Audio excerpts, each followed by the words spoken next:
And he just begged me, please don't do this, please don't. I said, Frank, there's literally nothing you can say. Nothing that's going to change my mind. I was writing videos. I was writing scripts for videos I was going to leave for my kids for the forever lessons. And I was convinced, so delusionally convinced, that they would get over it.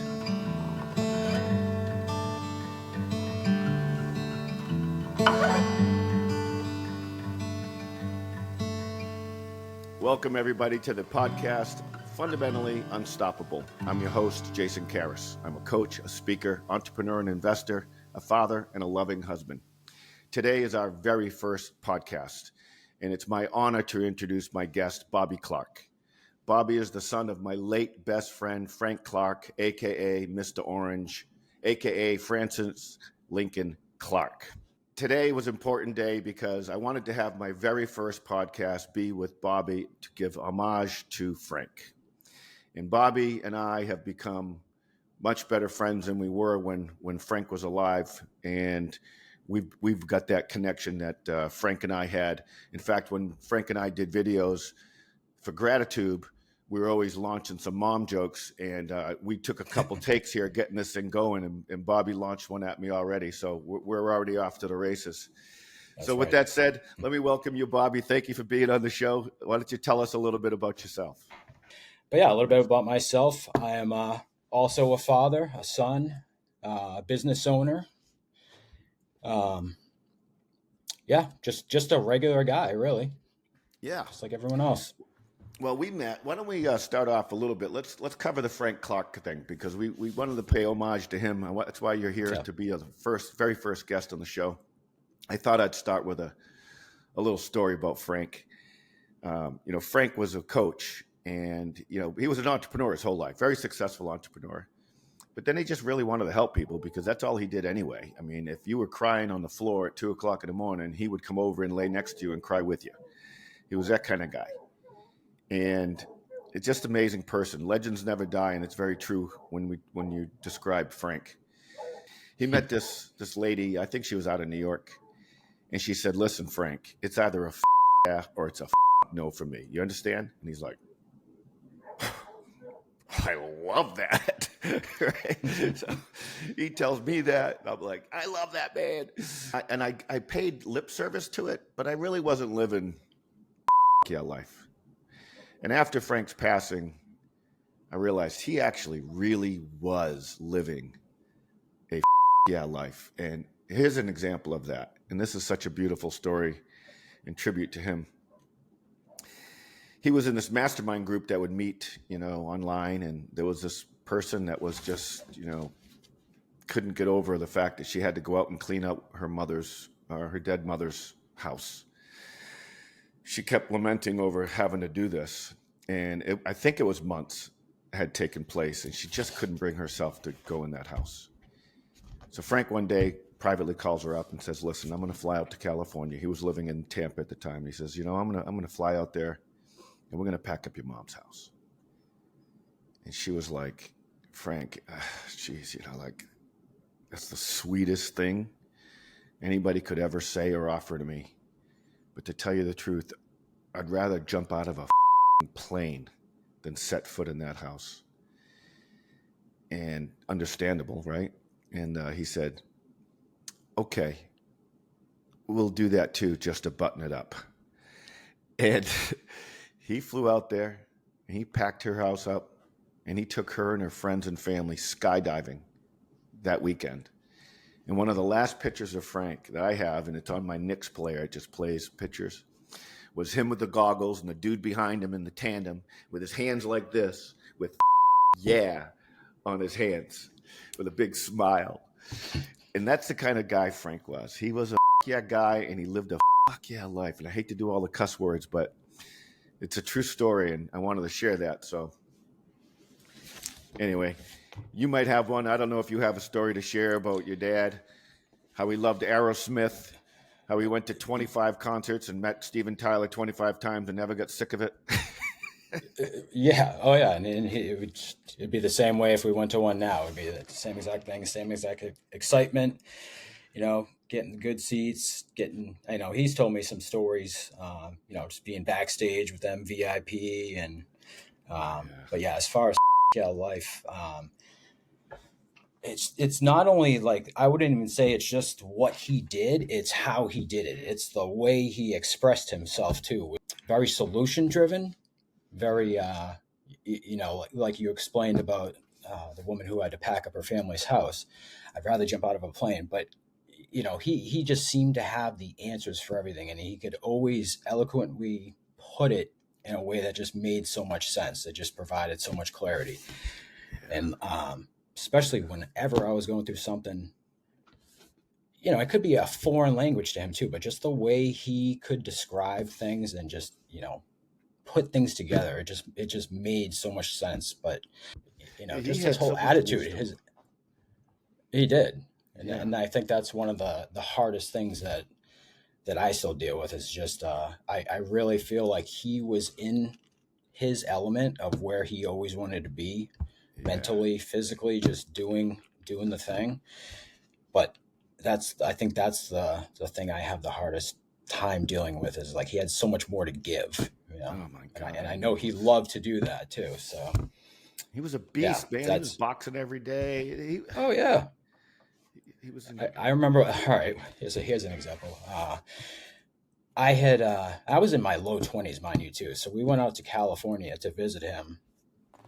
My sister and I, or it might have been my girlfriend and I. Anyways, so he takes me boxing. So I'm like, all right, I'm hitting the gym pretty regularly. Not so much cardio wise, but lifting the weights, thinking I'm kind of all that. I was like, this is gonna be nothing. It's my dad. My dad's 50 something at the time. So we go through a workout with his trainer, and I didn't throw up, but man, if I wasn't like ready to over the ring, he's like, "You don't throw up in my ring. Don't throw up in my ring." My father's just kind of, come on, gym guy, come on, you got this. But yeah, man, it just whooped my ass. So just to kind of speak to, like, and he's a guy that could take a month off and come right back in and pick it right back up. Give him a week, he's right back on it. So Oh yeah, he was such a beast, man. He could go out all night and show up again 6 o'clock in the morning, ready to go. Yep. You talk about how he's there for people. He was there for you.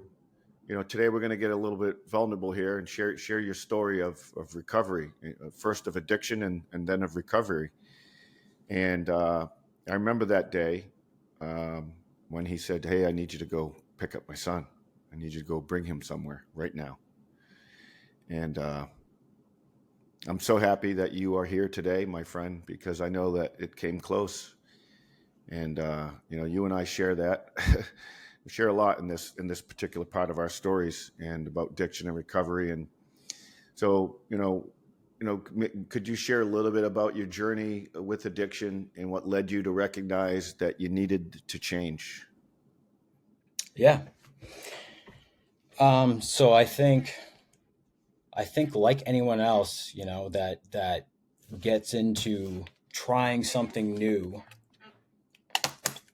be it drinking, being smoking pot for the first time, or whatever it is you do, you have this vision of what an addicted, an addict, an alcoholic, and any other of those stereotypical associations that come with that. That's the guy with a needle in his arm under the bridge. That's not me. I live in a house. I have clothes. I have money. I have a job. I have all these things. But for me, I think what hid it for so long was the fact that I would keep it to weekends only. I could party all weekend, and this just progressively got worse and worse. And the things that I was doing, we'll say drugs, that just kept getting worse, more. But Monday, I would, no matter what, suck it up and go into work, do my thing. I was in construction at the time, just very grunt manual labor. So I never recognized this as a problem, because I always thought I had control of it. Mind you, I might be spending $500 a week on whatever drug I was doing at the time.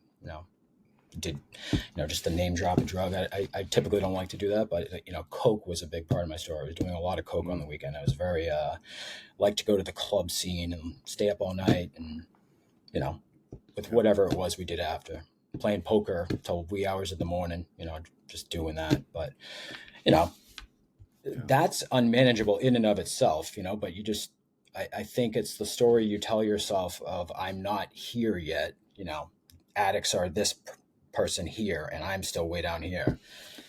But as Sunday turns into Monday eventually, here and there, starts on Thursday, not Friday, and slowly but surely, you're justifying the behavior, and this is my story, anyways. I'm not saying this is everyone by any means, but and then eventually it's just an everyday thing, and you start to realize I'm doing the things I said I would never do.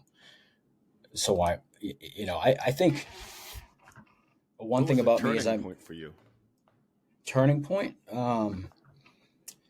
I'm very much, or was, I should say, a person that lived in comfort zone, routine. So until change was forced or ultimatum was forced, left to my own devices, I would keep repeating the same behavior and expecting a different result, which is what it's called, insanity. Yeah.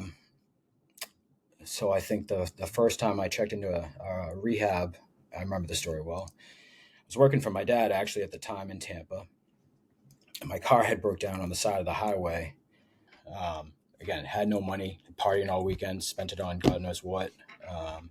Had a company credit card. So I'm like, I used the company credit card.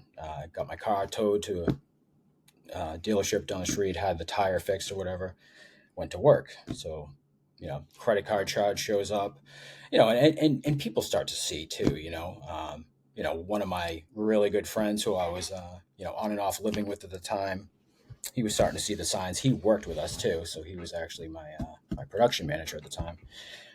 So people start talking. People start seeing the signs, like, hey, this is kind of getting out of control here.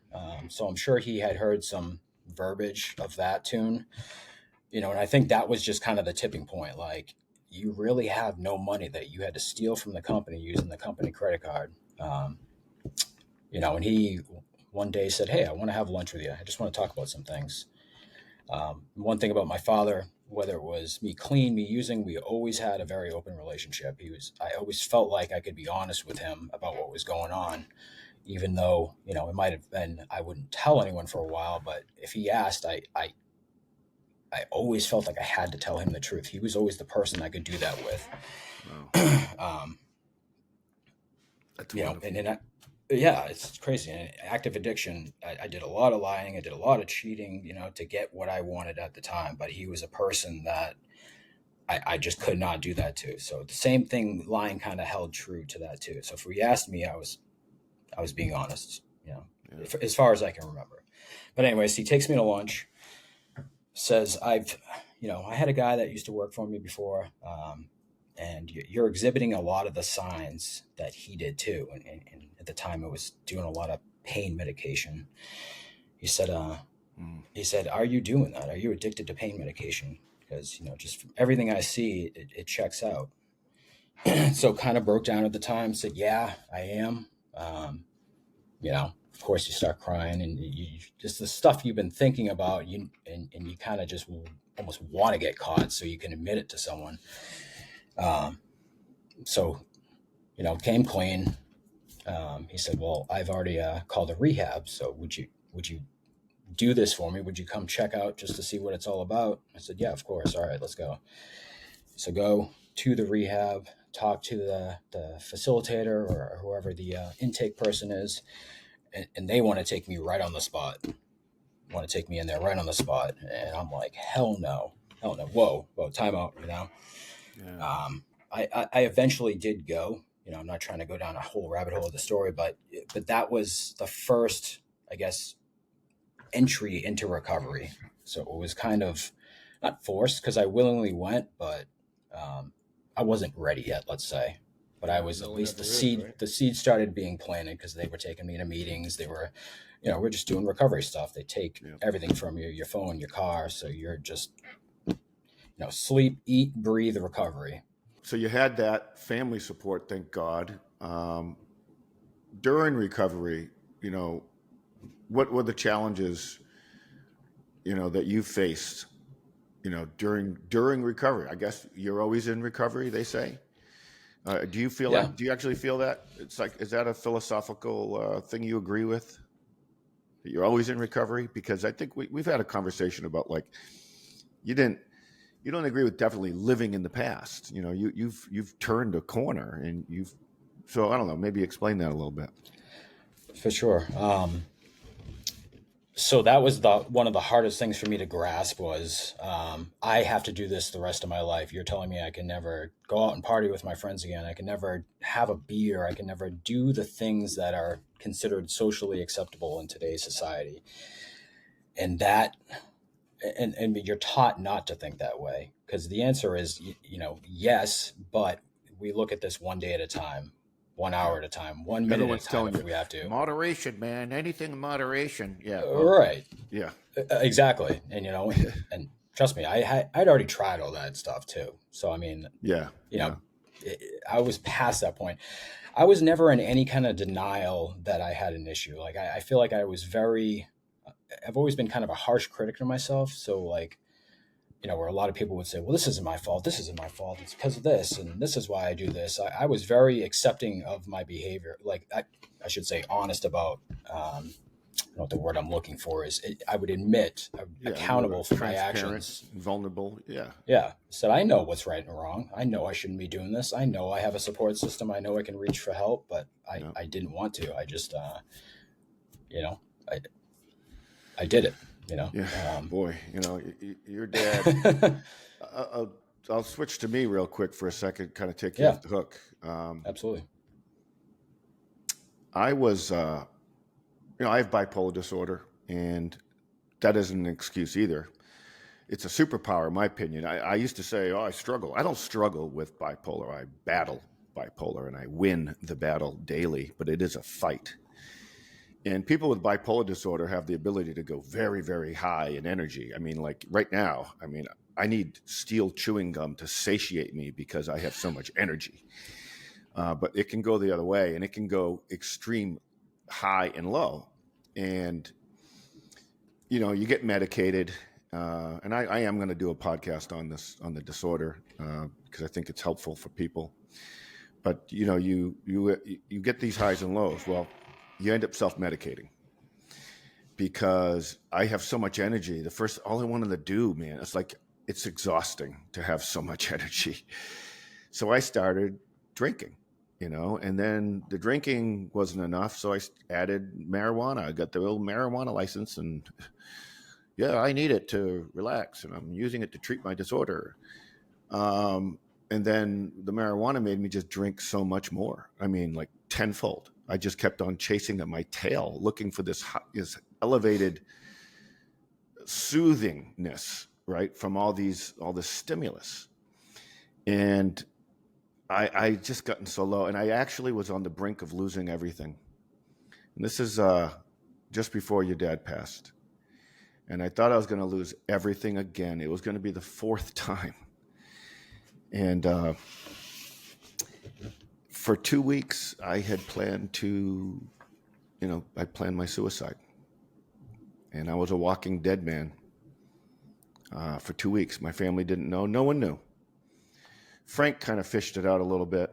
And I finally came clean with him. And I remember the conversation. I was in the backyard, and he was begging me not to take my life. And I was just so convinced that this was the best thing I could do for my family, that I never wanted them to deal with the money stress that I had.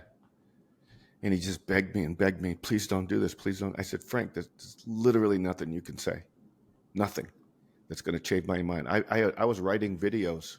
I was writing scripts for videos I was going to leave for my kids for the forever lessons.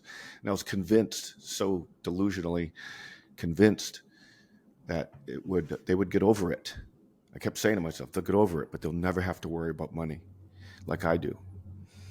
And I ended up, what was happening basically was I was on bipolar medicine, but I was negating the medicine with the alcohol and the marijuana. So basically I was not on medicine. I was unmedicated and free to fall to the depths of hell. and the drugs exacerbated that. And my wife really saved my life. She looked at me one day and she says, I'm going to take the kids away tomorrow because I just don't want them around you. And I'm like, are you kidding me? I'm the father that lays in bed with them every single night and has these conversations about life. I go out of my way to be with them all the time. I am that father. I want to be father of the year. And to hear that was devastating to me. And I sat there and I was just like, she left the room. I sat there for 45 minutes to an hour staring at the ground. I just couldn't believe how far I had slipped. And the next day I set up an appointment with my doctor and her. It was the first time we did a joint session with my psychiatrist, and my psychiatrist was really cool. And she goes, Jason, I told you can't do that, right? You can't do drugs. You can't drink. It's not good for you, bro. And anyway, I got clean and I got sober, and it just changed my life. And then, once I got off one, it was easier to get off the other. And it's changed my life because I was a walking dead man for 3 years, ultimately in depression, not knowing about what I wanted to do with my life. I knew I had sold my company. I was on this trajectory to do this earn out, and it was going to end at some point. And then, hopefully they were going to hire me on to continue. And all of this unknown uncertainty was not sitting well for me. So anyway, I thought I'd share, if we're bearing our bones, so to speak, my story and how that led me to where I am today. What advice would you give to somebody that's struggling with addiction or is considering maybe taking a step forward, either reducing or getting help, or maybe someone that's in their lives? What could you maybe offer for advice there? Yeah, I got a few things actually. So the first thing is you have to be willing. You have to be willing to want to do it for yourself. Anything less than will be temporary at best. A lot of people will say, I got to do this for my kids. I got to do this for my wife. I got to save my marriage. But ultimately, if you don't, that's great if that's what gets you started. But there has to be a turning point somewhere in recovery that makes you want to do it for yourself. Otherwise, it will never last. But, you'll never hear a story about someone that said, I'm only doing this so I don't lose my wife, or, long term. At least I haven't. I shouldn't say never, but the willingness to want to change. So coupled with that would be open-mindedness. Being coachable before you can even do anything. Yeah, being open-minded to like, my way got me here. I'm willing to listen to someone else's way to get me out, because my best thinking gets me nowhere. At least that's again, I'm only speaking from my story, but this is through trials and tribulations and watching a lot of people come and go. The story remains the same. Ultimately, until they wanted it for themselves, that's when they got it. Raising your bottom is what it's called. When you hit a rock bottom, we start to either go on to the bitter ends, jail, an institution, or you die, or find a new way to live. So it sounds like you hit a serious bottom when you're talking about your suicide. I'm sorry you had to experience that. It just reminds me when you're telling the story about my dad too. It's very similar, I was out running and gunning, doing my thing. And I remember, just never forget those like key moments. He's like, you are a full blown meth addict. And that was the last, got really dark the last time I used. And just reading those words, it's like, cause my father, my father's telling me this, right. I think it just hit different, and even my mother, she said, you are not my son. I don't know who you are, but you're not my son. So crushing. Yeah. You're right though. If they don't want to change, everybody who knows somebody with addiction, people with addiction know that it takes a pretty firm stance and actually that person wanting to do something about it. They have to either hit bottom or somehow get some clarity and a glimmer of hope. I will remind people that you have gotten through 100% of all the difficult times in your life successfully. Frank used to always say that. And if you're addicted and you're going through this, know that there's light at the tunnel. You've got to fight for it. You got to dig deep, and you got to remember who you are. Remember that you are loved. You remember that people depend on you, and remember that no matter what you do, whether you know this or not, you inspire people in ways. There's someone that looks up to you, and there is a little responsibility there. So Well, okay, so why don't go ahead? Go ahead. I was oh, gonna sorry to switch cut you gears off. to something more positive, but yeah, No, please. no, I'm not going to keep us down in the dumps here, but kind of to answer your question in a more direct fashion, reach out, be humble, and reach out to someone. There is someone out there. I don't care if you have a smartphone or you can find someone that has a phone. Just look up recovery meeting in your area. Nice. And that willingness, just do something different in that moment, and just know that your feelings right now are temporary. It doesn't dictate a year from now. It doesn't even dictate tomorrow, because a lot can change in 24 hours. So, you know, anyone that's feeling that low, like this is the end, it doesn't have to be. It really doesn't. Yeah, look what you did. Look where you are. Let's switch gears on that because that's such a Yeah, beautiful part of your story. You were in the depths of hell. You were not my son in that, right? You were a different person altogether. You had hit your rock bottom, and then you fought for it. And having known you, I was always wondering if you were going to fall off. And year by year, you would just keep going. And it was amazing to see that you were still sober, and you moved.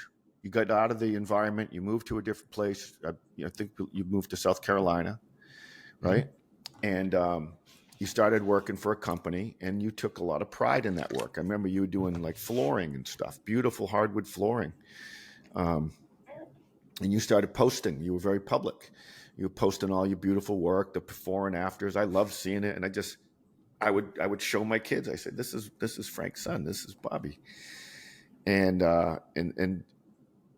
next thing you know, 7 years go by, 10 years go by. Like you are still sober, and then so number one, bravo for that. Number two, bravo for you made a good living for yourself. You got married, you had kids, and congratulations on that, on fatherhood and being a great husband.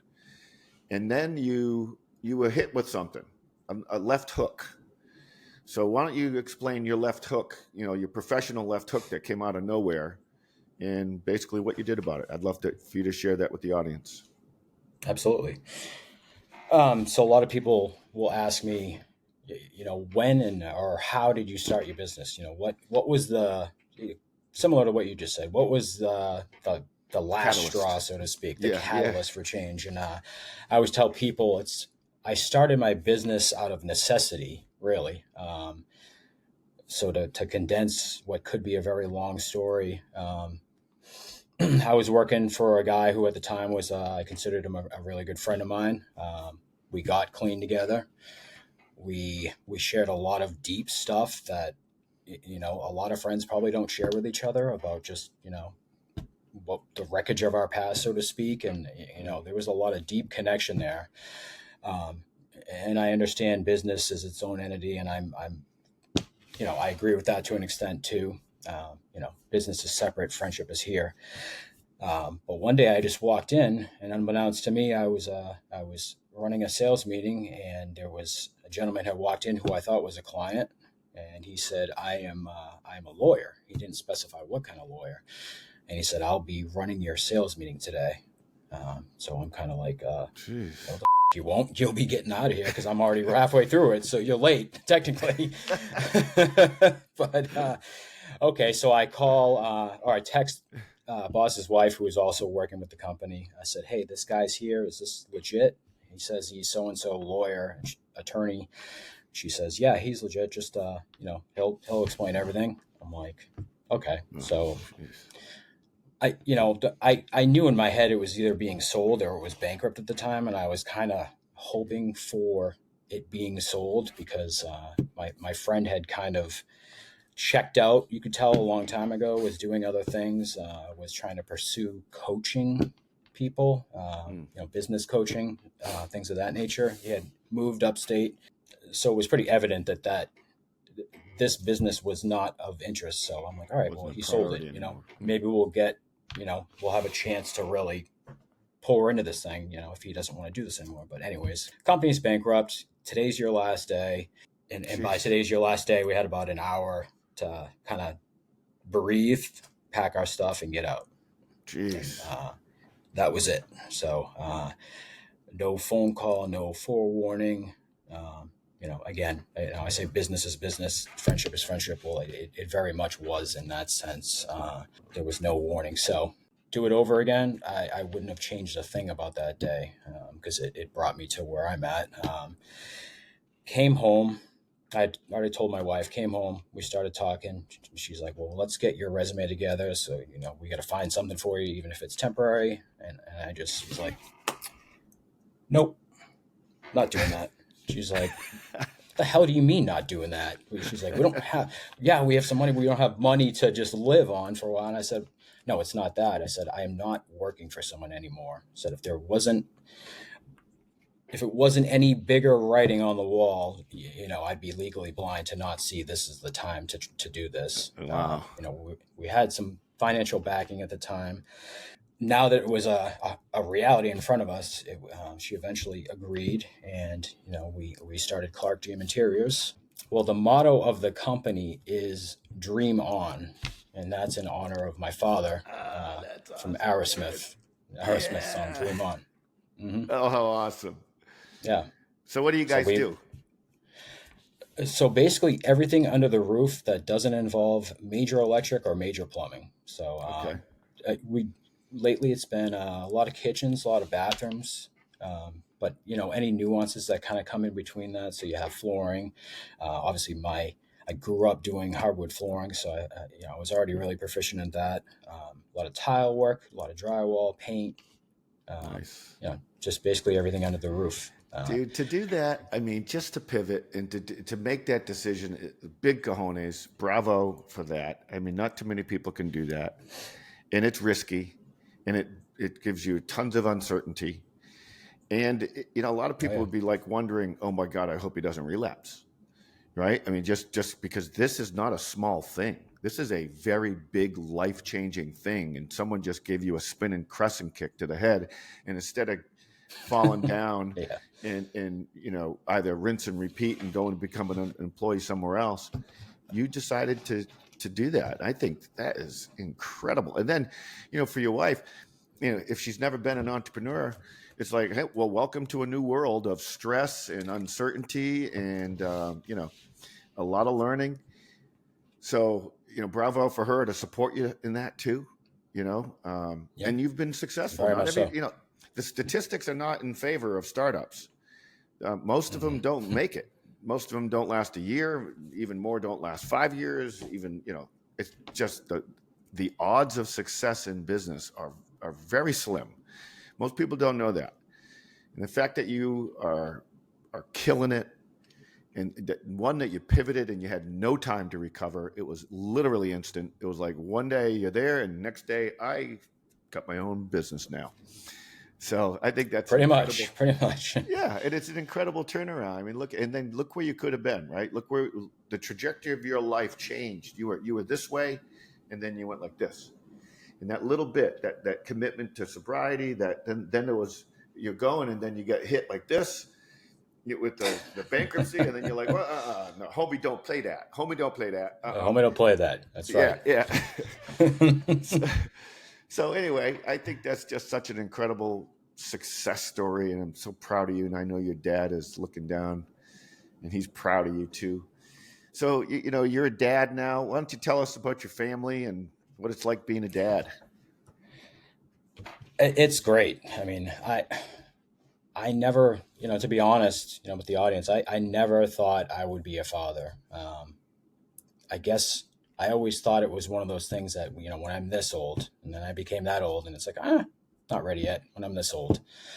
Yeah. Pretty soon I'm in my 30s, and it's like, better get going if this is going to happen. And, it was still kind of just like it's not just like it, but the analogy I would use is like, me starting my business, just not ready yet. We never knew that it was possible. We found out that it was possible. it just kind of opened this whole new emotion behind it. So we tried, and the last time we were going to try, we did an IUI treatment. It took, and hence Brooks Wow. was born. So it was very much meant to be. It's awesome, and it's sometimes it's very much finding balance between owning a business, being a husband, being a father, and all those things. And I would say that's one of the biggest hurdles that's always changing. It's very much building a plane in the air. As Yeah, you're right. we start doing this starts to take off. Okay, well, if you're putting energy here, it's taking away from something else. So it's always kind of Right. keeping that scale balanced. So No, and we're you're always doing it, learning. man. Yeah. You're doing a great job. I'm proud of you. I know Frank's proud of you. I'm proud to know you. I'm proud to call you a friend. I love being Likewise, able brother. to do mom jokes with you. Well, hey, I mean, congrats to you too, and in your recent sobriety. I know that's not easy, especially when you're used to doing something for so long. But I do believe it's those bottoms that I never just you always remember that I never want to be here again, because it could easily happen like that. But so I commend you Yeah. big time for that. That's awesome. Thank you. And mine isn't quite It's as awesome. I have a different journey, but for me, it was the weed that had to go. Mm. And it made me a tenth of the man I am. And why would I ever do that? Never again. I'd rather drag my teeth over concrete than consider it.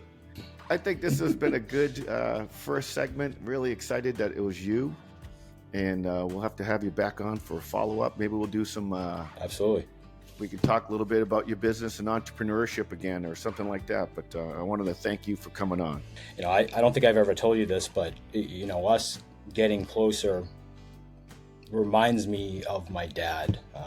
So sometimes it's hard. I remember one time you were telling me that you missed my dad on the phone, and I just about lost it after. But I know how close you guys were. So like it's almost like a piece of him is still here.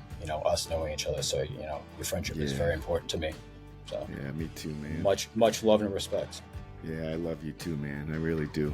So I'll do a little sign off here. It's the first podcast, so still working out the kinks. But, obviously this is a podcast. It's called Fundamentally Unstoppable. It's based on a book I wrote of the same name.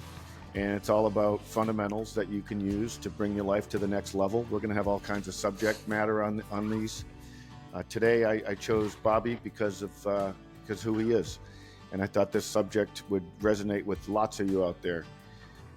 If you like, please go to YouTube. I have a YouTube channel, Jason Caras Official, and then there's a website, jasoncaras.com. DM me if you want to ever connect. I want to thank you all for your time and thank you for listening.